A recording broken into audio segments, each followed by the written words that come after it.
से आए हो? मुझे मारा गया। तेरे मरने से 10 सेकंड पहले मैं तुझसे कुछ कहना चाहता हूँ। मरने से पहले मेरी बात सुन के मरो। ए,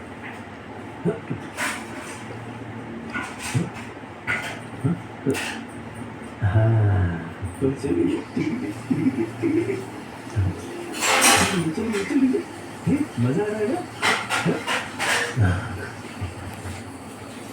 जिनकी फोटो मजा है वो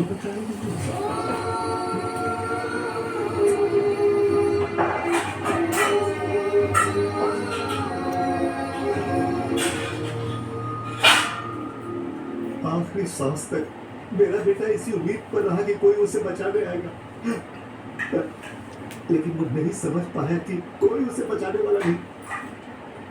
मुझे दिया वो और भीड़ उसे मरते हुए देखते रही। लेकिन जरा सोचो, क्या मेरे बेटे ने जो कहा वो सही साबित हुआ? लेकिन एक कारण से देखा नहीं गया, वो आगे बढ़ा। इस मामले में हम गलत साबित हो गए। लोग वहां खड़े होकर तमाशा देख रहे थे, कितने स्वार्थी थे। लोग सिर्फ अपने खाने की फिक्र में रहते हैं, उन्हें दूसरे के भूख की परवाह नहीं है। उनसे पूछो कि उनके एरिया का एमएलए कौन है, उन्हें कुछ पता नहीं होगा। एक पागल ही उन पर शासन करने के लिए ठीक है, इसीलिए मैंने उसे बना दिया मणि एमएलए।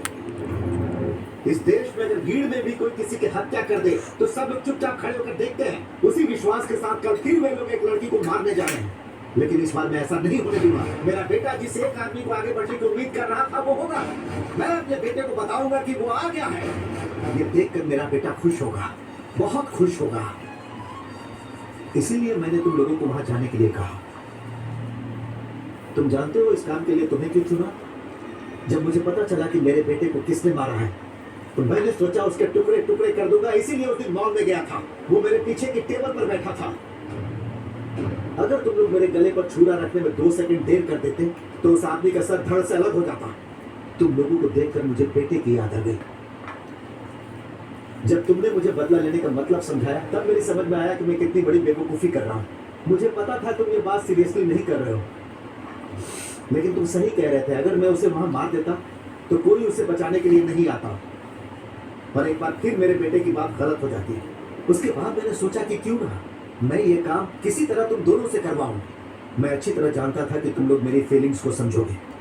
अब तुम लोग बताओ, क्या तुम लोग कल उस लड़की को बचा पाओगे?